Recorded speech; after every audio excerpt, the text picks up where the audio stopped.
নমস্কার বন্ধুরা, কেমন আছেন আপনারা? চলে এলাম আবারও একটা কাজের ভিডিও নিয়ে আপনাদের সামনে। আজকের ভিডিওতে আমি আপনাদের দেখাবো একটি মার্কিন জানলার ফ্রেম আমরা কিভাবে তৈরি করে থাকি বা একটি মার্কিন জানলার ফ্রেম কিভাবে তৈরি করা হয়ে থাকে। তাই ভিডিওটি স্কিপ না করে আপনারা সম্পূর্ণ ভিডিওটি মনোযোগ সহকারে দেখুন। আর আমাদের চ্যানেলে নতুন হয়ে থাকলে কাঠের কাজ ও পিউ পালিশ সম্পর্কিত ভিডিও পাওয়ার জন্য চ্যানেলটিকে অবশ্যই সাবস্ক্রাইব করুন। তো চলুন যাওয়া যাক ভিডিওতে। তো বন্ধুরা, আমি ফ্রেমটি দাগানোর আগে ফ্রেমটির মাপ যদি আপনাদের দেখাই, আমাদের ফ্রেমটির হাইট রয়েছে 54 ইঞ্চি এবং চওড়ায় রয়েছে 49 ইঞ্চি। তো আমাদের ফ্রেমটি সম্পূর্ণ তৈরি হচ্ছে 4 কাঠের, আপনারা অবশ্যই ভিডিওতে দেখতে পাচ্ছেন। আমাদের এই ফ্রেমটি তৈরি করার জন্য মোট 4টি কাঠের প্রয়োজন পড়বে এবং কাঠের যদি আমি মাপগুলো একটি আপনাদের দেখাই, আপনারা দেখতে পাচ্ছেন যে মাথানিতে আমরা যে কাঠটি লাগাবো সেই কাঠটির মাপ আমাদের লাগবে 49+6। যেহেতু আমরা 3 ইঞ্চি করে মাথানি বাড়া রাখবো, সেই জন্য আমাদের মাপটি লাগবে 55 ইঞ্চির 1 পিস এবং 54 ইঞ্চির 3 পিস।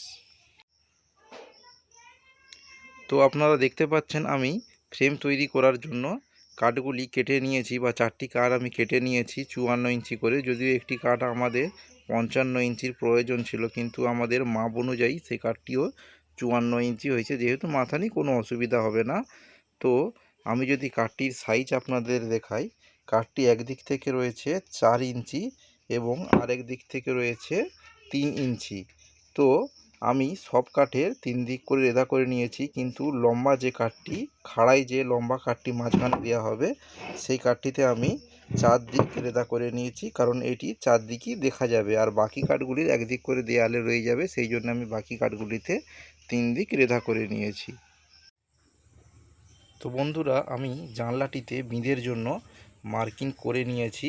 তো আপনাদের মার্কিংটি যদি আমি একটু দেখাই, আমাদের ফ্রেমের মাপ রয়েছে 49 ইঞ্চি এবং আমাদের কাঠটি রয়েছে যেহেতু 55 জায়গায় 54 ইঞ্চি, সেই জন্য আমরা 3 ইঞ্চির জায়গায় 2.5 ইঞ্চি করে ধার থেকে ছেড়ে নিয়েছি এবং আমরা 2.5 ইঞ্চি ধার থেকে ছেড়ে নিয়ে আমরা বিঁধ দিয়েছি ওই 2.5 ইঞ্চির কাছাকাছি, কারণ আমাদের এই কাঠটির চওড়া রয়েছে 2.5 ইঞ্চি এবং এই ধার থেকে আমরা একদম সেই ধার অবধি যে মার্কিংটি করে নিয়েছি সেটি হলো 49 ইঞ্চি। আপনারা অবশ্যই ভিডিওতে দেখতে পাচ্ছেন, কারণ আমাদের ফ্রেমটির মাপ রয়েছে 49 ইঞ্চি এবং এই ধারের কাঠটি আমাদের যেহেতু রয়েছে 3কে জো মোড়া বা 3 ইঞ্চিকে 2 সুতো মোড়া, আমরা তাই এই কাঠটিতে দাগ করে নিয়েছি 3 ইঞ্চিকে 2 সুতো মোড়া এবং মাঝখানের কাঠটির আপনার থিকনেস মেপে নিয়েছি এবং দুদিক থেকে মিডিল করে আমরা মাঝখানের কাঠটিকে মার্কিং করে নিয়েছি। এবং যদি আমি আপনাদের একটু মার্কিং করে দেখাই, আমাদের কাঠের থিকনেস রয়েছে আপনারা দেখতে পাচ্ছেন প্রায় 2.5 ইঞ্চি, সেই জন্য আমরা ধার থেকে দাগ লাগিয়ে নিয়েছি 2.5 ইঞ্চি এবং এখান থেকে একটি ছোট্ট দাগ আমরা 1/2 ইঞ্চি উপরে লাগিয়ে নিয়েছি। এই দাগটি আমরা পিছন দিকে ঘুরিয়ে নেব, কারণ এইটি আমরা সোজা গেঁথে ফ্রেমটি তৈরি করব। তো চলুন আমি দাগগুলো ঘুরিয়ে নিই। তো আমরা সব দাগগুলিকে ঘুরিয়ে নিয়েছি এবং পুরুষদের দাগ লাগিয়ে নিয়েছি, আপনারা ভিডিওতে অবশ্যই দেখতে পাচ্ছেন। এবার আমরা করে নেব এগুলোতে বিঁধ এবং আল। তো বন্ধুরা, আপনারা ভিডিওটিতে দেখতে পাচ্ছেন আমি জানলার ফ্রেমটির আল ও বিঁধ করা কমপ্লিট করে নিয়েছি এবং এই ভিডিওটি আমি আপনাদের দেখাইনি, কারণ ভিডিও অনেক লম্বা হয়ে যাবে। এরপর আমরা জানলাটিতে করে নেব রাবিট। তো আপনারা দেখতে পাচ্ছেন আমি রাবিট করব 1 ইঞ্চি জানলার পাল্লাতে 1 ইঞ্চি এবং 1/2 ইঞ্চি রাবিট করে নেব এবং এই কাটার মেশিনের মাধ্যমে আমি জানলার পাল্লাটিতে রাবিট তুলে নেব। তো চলুন আমি আপনাদের দেখাই।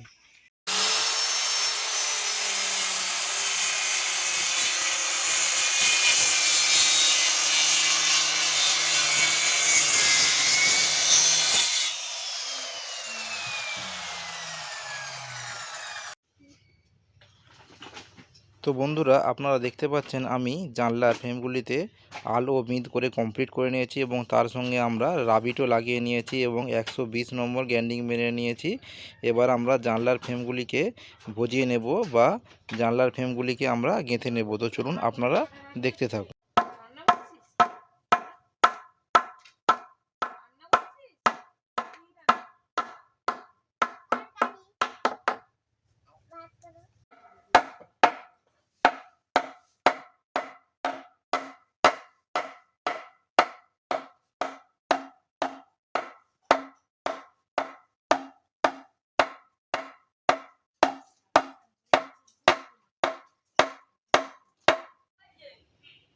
তো বন্ধুরা, আপনারা দেখতে পাচ্ছেন আমাদের আলবিদ বোঝানোর কাজ কমপ্লিট হয়ে গেছে। এবার আমরা ফ্রেমটিতে করে নেব আঠা দিয়ে সেটিং।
তো বন্ধুরা, আমাদের ফ্রেমটি সেটিং করার কাজ কমপ্লিট হয়ে গেছে। এবার ফ্রেমটিতে আমরা দিয়ে নেব রাউডার।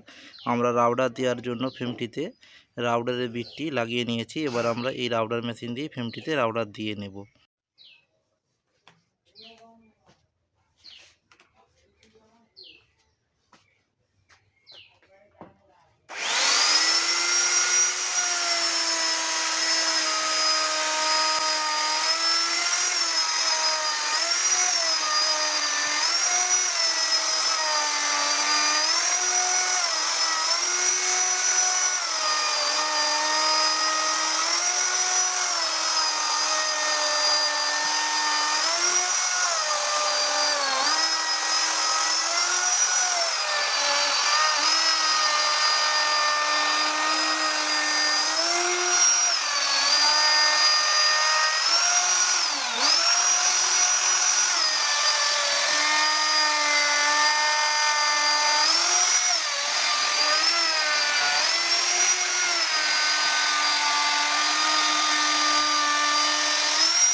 তো ফাইনালি বন্ধুরা, দেখতে পাচ্ছেন আমাদের ফ্রেমটি রাউডার লাগিয়ে কমপ্লিট করা হয়ে গেছে। তো আমাদের ফ্রেমটির কাজও কমপ্লিট হয়ে গেছে বন্ধুরা, আপনারা অবশ্যই ভিডিওটিতে দেখতে পাচ্ছেন।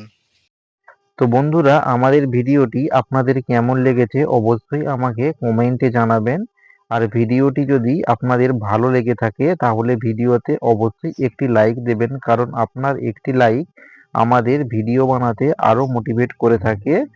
আর একটি দরজার ফ্রেম কিভাবে তৈরি করা হয়ে থাকে সেই বিষয়ে আমাদের চ্যানেলে ভিডিও দেওয়া আছে, চাইলে আপনারা অবশ্যই গিয়ে দেখে আসতে পারেন। আর আপনাদের কোনো প্রশ্ন থাকলে অবশ্যই আমাকে কমেন্ট করতে পারেন।